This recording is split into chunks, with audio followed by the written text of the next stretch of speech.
Next thing I wanted to ask you about, obviously there's been a change round now in terms of the televised racing, and you've now got Sky Racing instead of RPG TV. I don't suppose it makes an enormous amount of difference to you, does it? I mean, it's just a different set of cameras. No, it doesn't really. I mean, I do think the quality's top notch. And I know when I watched Swindon when it first come on at the races, the quality it's it's behind the traps when you see them there, and you think to yourself, "Crikey, me, you can see warts and all." Yeah. I did make me laugh when I said to Anna Thompson, "You're going to start putting some makeup on that now, Anna, with these HD cameras."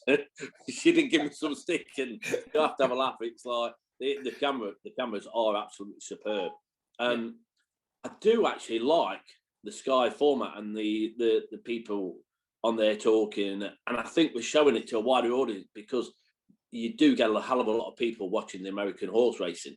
As Yeah. much as I might watch it and think it's like watching paint dry, etc., we are going out to a wider audience. And RPTV, unless you're actual a greyhound fan, you probably wouldn't watch RPTV. So we are getting out to a good audience out there, and I think if we can just probably improve bits of it, we do get slotted in, etc. Which is when you watch that channel, it is a bit like that. They don't discuss the horses so much. It is slot something in and then slot something else in and that. But Mm. I think it's good. I think it's good. It's good to have a second channel.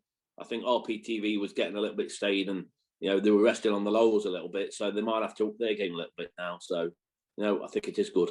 It's going to be interesting. I would like to know, and presumably the bookies already have their own theory on it, but when you look at RPG TV with their two meetings and you're looking at a race every 7 minutes, you're getting even less than that with the Sky Racing. Um, you wonder whether they could actually turn over more money just with a single meeting or less meetings if they were to engage the audience. Or clearly they don't think so. Clearly they decide, race virtually. Excuse me, as they cross the winning line, there's another one lined up. Um, My biggest thing on it was we had a lot of discussion regarding open racing, etc. yeah, And I think what this will do will prove the model that the open races produce more income for the bookmakers. yeah, Because I can imagine the Monday nights opens, and then you've got RPTV on the other side with just your basic graded racing, etc.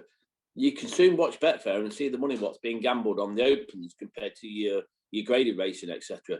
And it's not so much profits; it's turnover what bookmakers etc. look at, and the turnover on the open race compared to normal graded racing will be massive. It'll be a massive difference. So you'll have your Romford on a RPTV on a Friday compared to like your Sky meeting, which is probably Nottingham, I think it is. You'll find that's different. The Romford card will produce so much more turnover with the open race quality. So yes. whereas people talk, the punter's not bothered about whether it's opens or graded, they will, and it will prove this.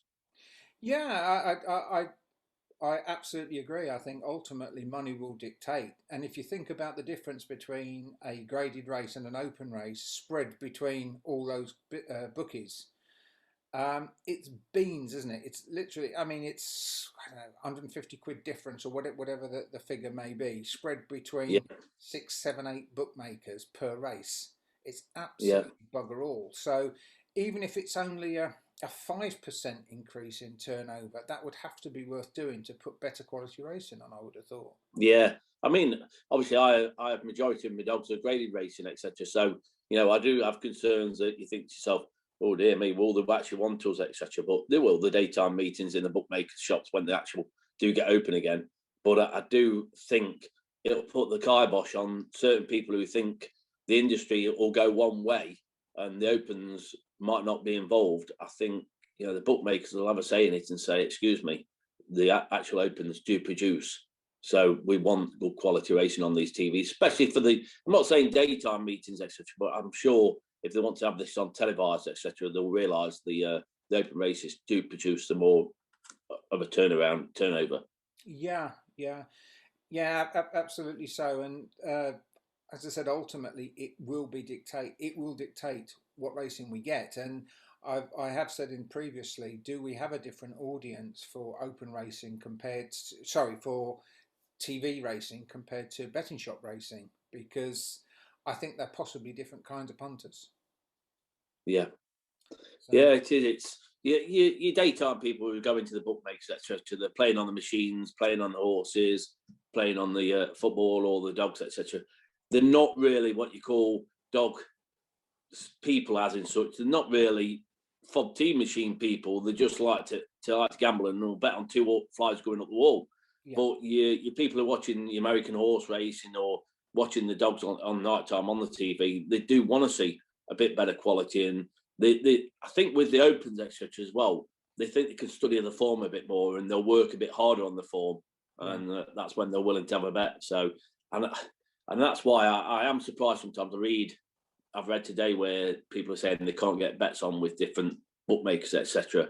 And I think that'll change because the bookies will realise, they've got to probably get traders who do a bit more work, put a price up that they're willing to lay it at, etc. And take money. If they want to take money, they're going to have to take it off people who might think they can understand the racing as well as what their traders can. And maybe their traders aren't doing the work what they should do and haven't got the confidence in the prices they put up that they've got it right. And if they have got it right, like in the olden days when we went to the dog tracks, the bookies would take good money off you because they knew they'd priced it accordingly and they'll keep taking. Whereas I think really the high street bookmakers. I'm going to say, Peter, if they're betting to 30% though, they probably aren't even really bothered about being bookmakers, are they? They just really want to. No. If you're betting to industry prices at that kind of level, then do they really care? They're just going to go, we'll get the mug punters, we'll get a few quid off them. But of course, when it comes to the big turnover, surely there has to be more money in the better quality racing. I don't know. We'll see. It will come out in the wash. I'm certain of that.